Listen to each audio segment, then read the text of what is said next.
L'objectif, de cette vidéo est de montrer comment, rechercher, les doublons dans une, base de données, dans une feuille, de calcul Excel. Alors la recherche de doublons se fait avec la formule NB.SI cette formule détermine le nombre de cellules, non vides correspondant, à la condition à l'intérieur, d'un plage. Donc, supposons que nous avons une base de données de salariés de notre société et nous souhaitons, savoir, est-ce qu'il y a des homonymes, dans cette base. Et il y a les colonnes, prénom et le nom qui sont regroupées dans la colonne M, donc nom et prénom avec la fonction joindre texte. Et donc en se basant sur cette colonne M, nous allons déterminer avec la formule NB.SI est-ce qu'il y a des doublons sur la colonne M. Donc la formule NB.SI contient deux paramètres.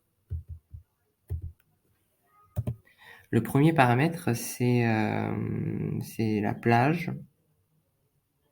C'est la plage de cellules dans laquelle on compte les cellules non vides. En l'occurrence, je vais sélectionner toute la colonne M pour la recherche des doublons. Et le critère, c'est l'élément recherché. Donc dans un espèce, le nom et prénom de la personne, c'est un critère pour déterminer est-ce qu'il y a des doublons, est-ce qu'il y a des personnes qui s'appellent Sophie Aben dans la société. La formule, le calcul nous donne 1, ça veut dire il y a une seule fois que le nom de Sophie Aben apparaît dans la colonne M. Je vais glisser la formule jusqu'en bas et maintenant nous pouvons voir dans la cellule est-ce qu'il y a bien des homonymes. Donc quand c'est une fois que ça apparaît, ça veut dire qu'il n'y a pas de doublon dans la base.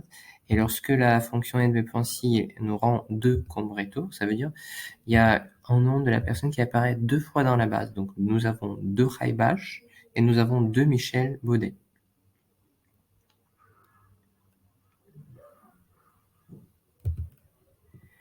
Je vous donne un second exemple. Nous allons déterminer est-ce que des identifiants des matricules des salariés, est-ce qu'il y a un doublon des matricules. Donc de la même façon, j'utilise la fonction nb.si avec pour cette fois-ci la plage, c'est la colonne A. Ou bien je peux sélectionner les cellules de A2 jusqu'à la fin de la base des données en mettant bien les dollars avant et après la lettre A.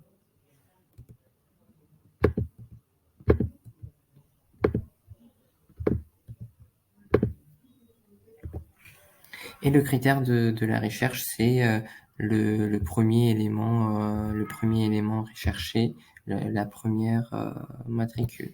Donc ce critère-là, il va bouger à chaque fois que nous descendons. Donc j'ai dupliqué la formule sur toute la colonne.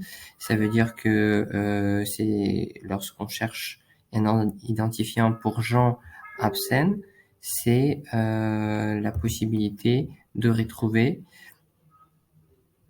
cet identifiant dans notre base de données. De la même façon, nous pouvons donc voir directement est-ce qu'il y a les doublons.